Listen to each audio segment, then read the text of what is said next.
je sais ce que tu te dis. C'est quoi ce maquillage de fou malade? Je t'explique. Là, je suis dans le personnage d'artiste. Ok, aujourd'hui c'est plus Majar, aujourd'hui c'est Mayari, l'artiste incompris du 16e arrondissement. Salopette d'artiste, tu t'attendais pas à voir une artiste aussi canon comme la marque de ma caméra.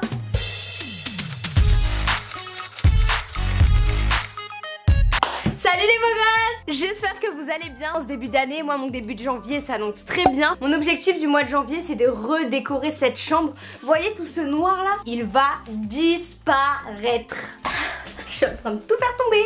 Et la première chose par laquelle on va commencer, c'est peindre ces magnifiques tableaux. En gros, je vous explique, il se peut que sur ce mois-ci et le mois prochain, on ait plein de vidéos de décoration du coup, parce que on va faire ce processus tous ensemble, voyons. Et vous voyez, je suis en train de regarder plein d'inspi sur Pinterest et je réfléchissais un peu comment habiller mes murs sans forcément trop se ruiner. Quoi de mieux pour ça que les affiches que tu mets dans des cadres, etc. Mais je me suis dit, autant les faire moi-même. 8 € la toile, soyons fous quoi. Du coup, je me suis mis carrément en tenue. Même ma coiffure, je trouve que ça fait très artiste, en mode la petite pince comme ça.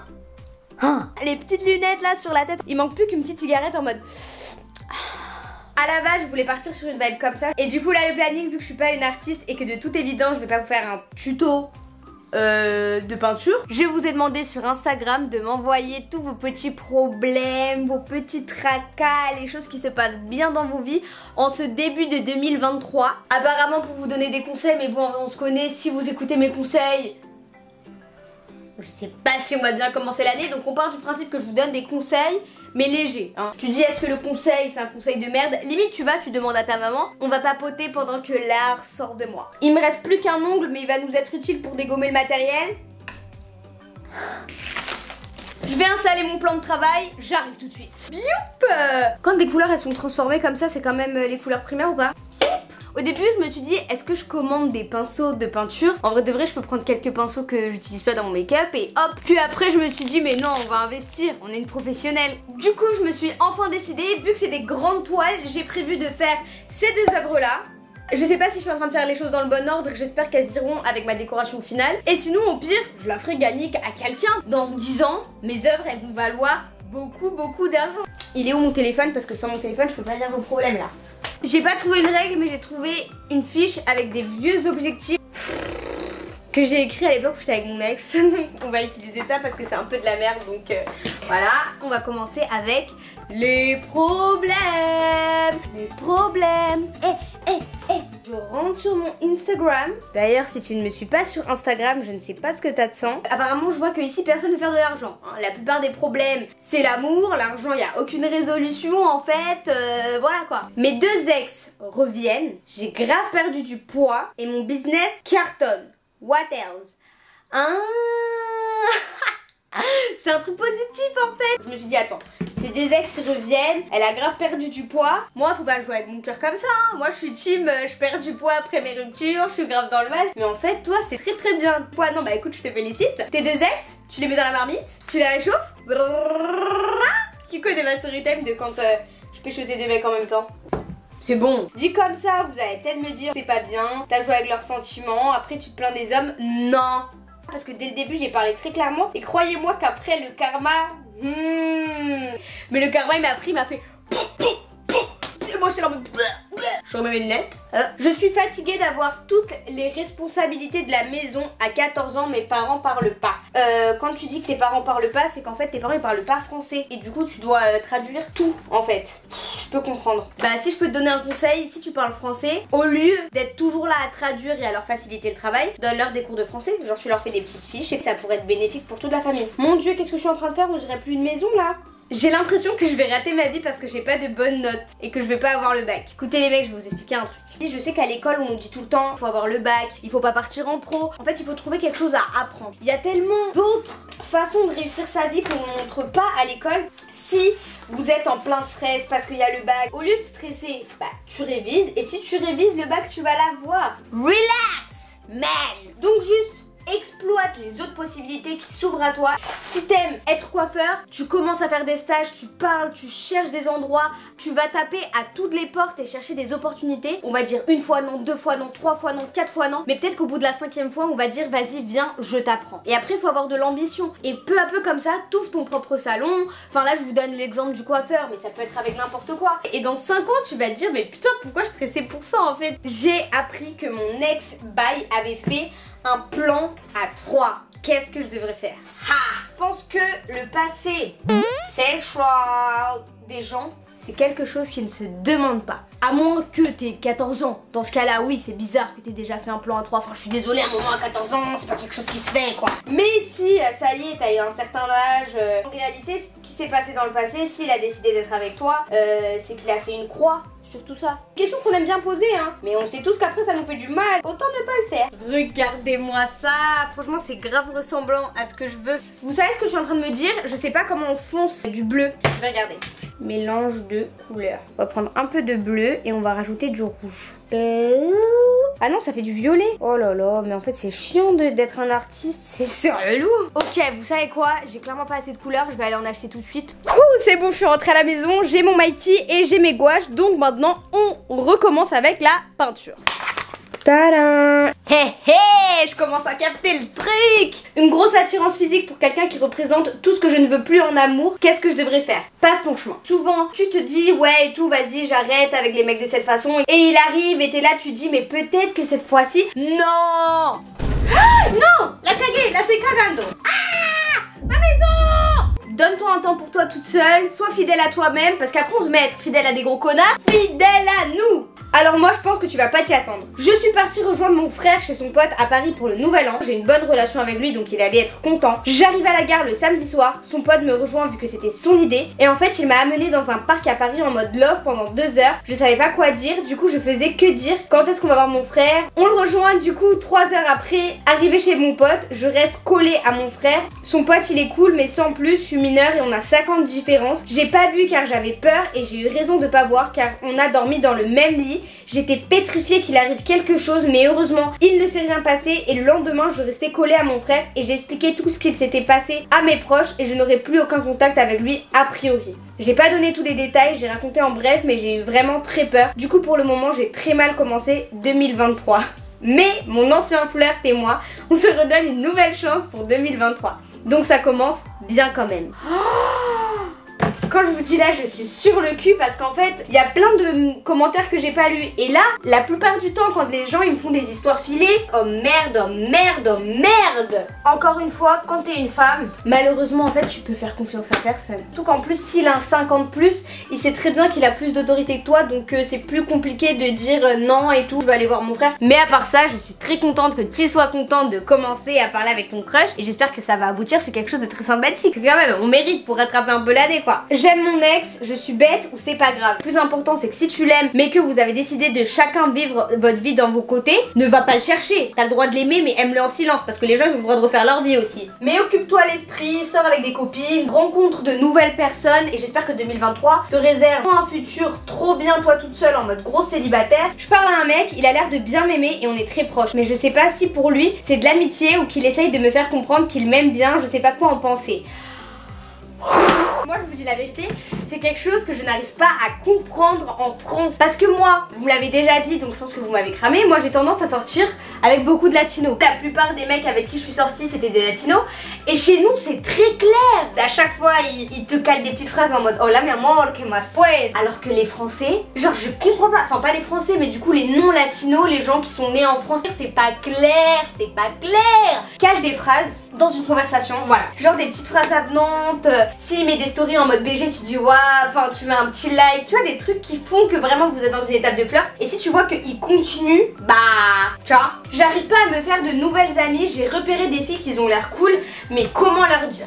Le problème c'est qu'on vit dans un monde où c'est très compliqué quand même de dire à un groupe de filles en mode bah non, tu peux lui dire. Mais dis-leur en mode story time. Quand je connaissais pas Paulina, c'est là en mode putain mais Paulina c'est une meuf trop stylée. Et ma soeur elle m'a dit mais en fait va la voir, tu dis franchement t'as l'air d'être une meuf grave cool. Et moi aussi je suis une meuf grave cool. Viens on devient copine, bah tu fais comme ça. Sans te positionner en mode ouais j'ai pas de potes et tout. Parce que dans ce cas là ouais c'est bizarre. Là je vais commencer à faire les fenêtres de la maison avec le noir. Un gars qui me kiffe et moi aussi il le sait pas m'a supprimé sans raison. Déjà les gens qui te suppriment sans raison en général... moi je trouve que c'est à bannir parce que même si t'es énervé, même si vas-y il y a des choses qui te conviennent pas dans une relation, que ce soit en amitié ou en amour, parle. C'est super toxique de laisser les gens en mode dans le silence. Enfin je veux dire on n'est pas obligé d'être amis pour toujours, il y a rien qui se passe mais juste parle. J'ai retourné le bordel parce que mon poignet il est pas 360. Je suis retournée vers mon ex, il m'aime encore et moi aussi. Je ne sais pas si c'est une bonne idée. Je sais pas pourquoi vous aimez pas le renouveau dans vos vies. Toujours les ex comme un caillou dans ta chaussure. Il y a 7 milliards d'humains, bientôt 11 milliards, bientôt on est plein. Tous les jours il y a des gens qui font tag boum boum un enfant. Et vous voulez toujours sortir avec le même enfant. Mais bon maintenant que c'est décidé, si on retourne avec nos ex, il faut vraiment bien avoir parlé des raisons pour lesquelles on n'est plus ensemble. S'il y a des non-dits, s'il y a des non-résolus, les problèmes ils vont réapparaître. Tu sais ce que c'est que de se sentir trahi quand ton mari a sauté toutes les michetonneuses de Paris. Como les parece que je m'étais retrouvée sans batterie sur ma caméra. Du coup j'ai dû continuer mon chemin un peu toute seule. Donc pour l'instant ça continue de ressembler à une œuvre faite par un CP. Ici j'ai une demande de conseil en espagnol. Du coup je sais que c'est votre petit kiff. Vous m'écoutez parler espagnol. Du coup je vais vous faire plaisir d'ailleurs. Empezando el año más enamorada que nunca de un primo y es mutuo. Mais qu'est-ce qui vous arrive? Là vous allez nous prendre pour des tartés. En Colombie il y a une phrase, c'est la honte, je sais pas si je vais le dire, qui dit entre cousins je me rapproche plus. Ce qui veut dire qu'en gros voilà tu peux pêcher tes cousins. On prend plus au sérieux en 2023. Je me répète parce que dans cette vidéo vous me faites des trucs, voilà. On est 7 milliards d'êtres humains. Que si vous pouviez tomber éperdument amoureux de quelqu'un d'autre, que ce soit pas votre cousin quand même, ça pourrait être vachement sympa. D'un moment ça va poser problème quand même, genre à la mairie. Quelqu'un sait à la mairie si les gens ils peuvent se marier comme ça quand ils sont cousins? Next, parce que là je suis dépassée par les événements. Comment aborder mon crush? Si c'est dans la vraie vie, c'est que t'as des sacrés ovaires Mago. Si c'est en cours, tu peux lui demander un crayon, tu peux lui demander... Ou alors si t'as des connaissances sur un sujet qui lui l'intéresse, bah tu fais une intervention intéressante quoi. Si c'est sur les réseaux sociaux, bonne vieille technique, old school, tu réponds à sa story, tu vois s'il est intéressé. Si il continue la conversation. Et cette technique elle a fonctionné plusieurs fois hein. J'ai une petite à moi, un jour elle me dit Mayari, nanana, je le trouve beau, tout ça. Je lui dis réponds à sa story. Elle me dit mais non, réponds à sa story. Au jour d'aujourd'hui, ils sont en couple. Je n'arrive pas à sociabiliser, c'est trop dur. Help. C'est un exercice qui est pas forcément facile. Je sociabilise jusqu'à un certain point. Moi je suis là en mode hey coucou, je vais rigoler avec les gens, vous me voyez en mode une meuf extravertie, etc. Mais par exemple, j'ai du mal à créer des amitiés au long terme. Si je peux te donner un conseil, il suffit de sourire. En fait quand ça se voit que t'es ouvert, tu mets pas de barrière à connaître d'autres gens. Je pense que les gens ils se rapprochent de toi, bah pas tout seul mais avec beaucoup plus de facilité. J'ai trop été déçue, personne veut de relations sérieuses donc je reste fidèle à la bringue. Eh bien Mago tu as bien raison. Et peut-être que dans une bringue, les gens ils disent tu peux pas rencontrer l'amour de ta vie en boîte de nuit. C'est faux, je sais pas qui vous a dit ça mais c'est faux. Continue la bringue et à un moment les choses vont... Comme quand tu as du beurre et que tu te jettes comme ça. Et pour l'instant, profitez de votre célibat. Les meufs, moi, je peux vous dire que je suis en couple. Tout se passe bien, je suis très amoureuse de mon copain. Vraiment très amoureuse de ce mec d'ailleurs. C'est quelqu'un d'incroyable. Mais moi, je lui dis, et il le sait, et tout le monde est au courant, que je trouve qu'être célibataire, c'est trop bien. Plein de gens sont d'accord avec moi. Si vous voulez pas assumer, c'est votre problème. Mais dans des relations sérieuses, ça implique beaucoup de sacrifices. Même si t'es dans une relation saine, etc., il y aura forcément des moments où tu vas te prendre la tête parce que vous êtes deux personnes qui cohabitent et qui ressentent pas les mêmes choses tout simplement. Donc profitez de votre célibat. Le jour où ça arrivera, vous vous prendrez la tête comme il faut. Qu'elle a bien menti, mais par amour. Que son ex était parano, ouais, il a trompé apparemment. Actuellement en crush sur un gars en couple. Je le repousse tous les jours. Ok, bah ça va, mais c'est pas fini. Mais lui, il en a rien à faire de sa meuf.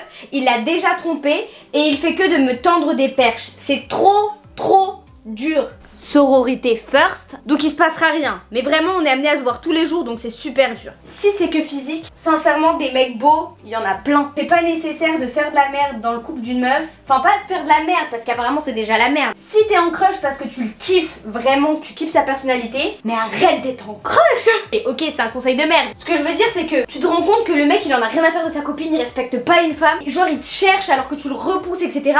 Donc en gros, c'est un mec de merde en fait. Si je peux te conseiller un truc, c'est va voir sa meuf. Et il y a plein de gens qui disent que cette technique ça se fait pas, qu'il faut pas aller voir les meufs. Si la meuf elle te croit pas, c'est clairement son problème, c'est pas le tien. Non, non, non, non, non, non, non, non, non, non, non, non, les mecs comme ça là, next à la poubelle. Comment croire à l'amour quand à chaque fois ils partent? Je peux comprendre qu'on ait été déçus par des hommes dans notre vie. En revanche, moi ce que je pense, c'est qu'on doit pas mesurer notre foi en l'amour ou notre foi en le bien-être dans le monde en fonction des autres. Si moi je suis capable d'aimer d'une belle façon, pourquoi l'autre personne en face elle pourrait pas t'aimer d'une bonne façon? Il y a beaucoup de gens qui n'ont pas ces valeurs assez ancrées en elles, mais ça c'est leur problème, c'est pas le nôtre. Mon gars, ça fait 3 mois qu'on est ensemble au début, tout allait bien, genre vraiment super bien. Puis après, il a commencé à me faire beaucoup de crises de jalousie. J'avais plus le droit de parler à aucun mec. Maintenant, on va dire qu'il s'est calmé, mais depuis quelques jours, il est grave bizarre et hyper froid. Et je sais que si je lui en parle, il me dira que je me fais des films.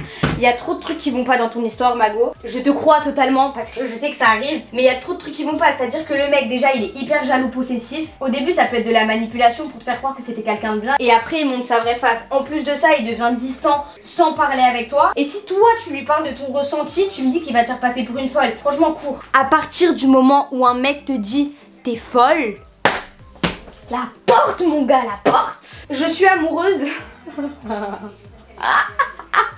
Vous êtes mauvaise. Je suis amoureuse d'un des meilleurs potes de mon ex. En vrai, je trouve que ça c'est pas trop bien, parce que moi, si mon ex sort avec une de mes potes, ça me ferait vraiment bien chier. Après tout, vous êtes plus ensemble, vous devez rien. C'est son pote qui lui doit la loyauté, donc toi fonce. Mon ex m'a quitté il y a 4 mois déjà, mais je n'arrive pas à passer à autre chose. Genre je regarde toujours son compte, savoir que c'était mon premier amour et qu'il m'a quitté un jour après m'avoir dit je t'aime. Surtout, je vous en ai déjà parlé, le premier amour, c'est une sensation horrible. Ça t'arrache le cœur, t'as l'impression que tu vas plus pouvoir aimer personne, mais c'est faux. Occupe-toi beaucoup l'esprit, faut avoir des bonnes copines qui te soutiennent, faut que tu te retrouves dans la lecture. Fais comme moi, retape ta chambre, du renouveau, continue de regarder son profil, mais sache que ça te fait pas du bien. Donc il faut commencer à lâcher tout doucement. À un moment tu vas voir, tu vas moins regarder son profil. Plus t'as du renouveau, plus tu connais de nouvelles personnes, plus tu vas te rendre compte que en fait, bah les gens partent et les gens reviennent de ta vie et c'est comme ça. Et tu vas pas t'arrêter à ton premier amour de vivre quand même, ce serait ballot. Je suis dans une relation qui ne me convient plus,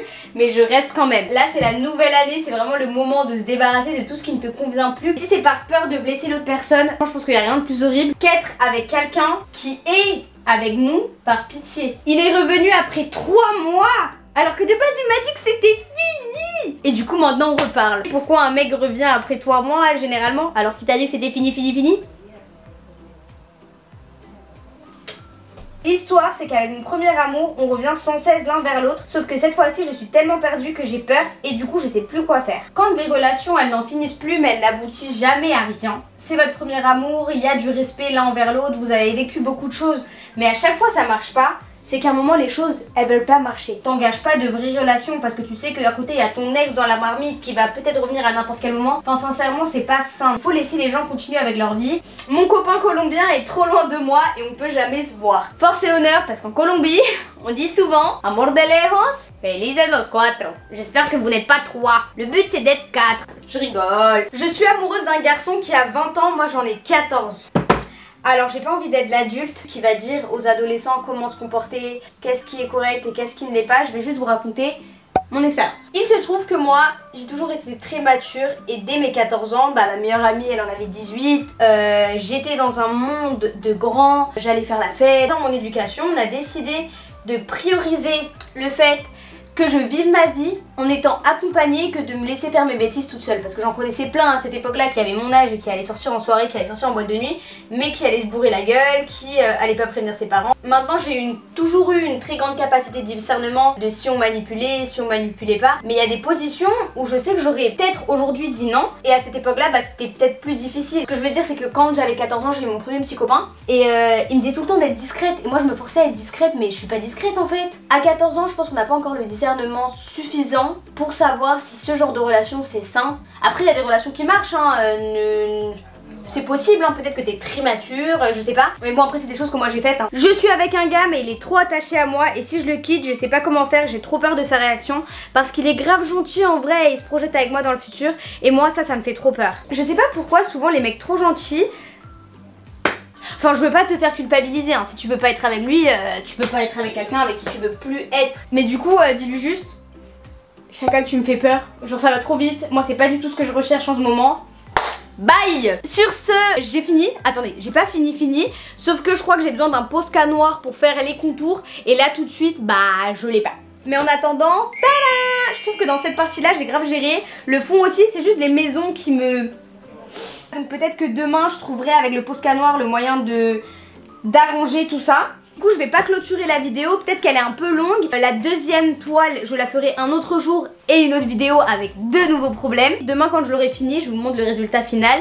Bisous. Kikou. Là c'est la Maillerie du futur proche du coup. Je suis juste venue vous montrer le résultat et clôturer la vidéo, après je repars à mes affaires. Je vous annonce que dans les dernières 24 heures j'ai trouvé un Posca de qualité et j'ai fini l'œuvre. Je sais que vous êtes très impatients de voir le résultat, j'arrive. T'es prêt ou t'es pas prêt? On s'est quitté avec un truc franchement pas fou. Là je veux pas dire que je suis devenue la reine de la peinture, mais on a réussi à obtenir quand même un truc très sympa. Tadam! Maintenant les maisons, elles sont mieux quand même. J'ai pas mal amélioré les fenêtres et franchement c'est sympa. Nous allons essayer de lui trouver une localisation temporaire. Venez, on le fait ensemble. J'ai l'impression que pour l'instant le meilleur endroit ça va être ici. On va enlever ce tableau. Celui-là sans mentir je le trouve super beau, mais je me demande je vais le mettre où. Attendez, mais il y a un problème là. Il est collé au mur. Mais qui a fait ça? C'est pas moi qui ai fait ça. Oh, si, c'est moi qui ai fait ça. J'ai acheté du scotch pour le mur au lieu de faire un trou. Je me rappelle quand j'ai fait ça. Ah si, c'est moi qui ai fait. Du coup j'ai enlevé celui-là et je pourrais pas non plus mettre celui-là. Oh la conne. Putain, mais pourquoi ça se passe jamais comme dans la vie des influenceuses de base?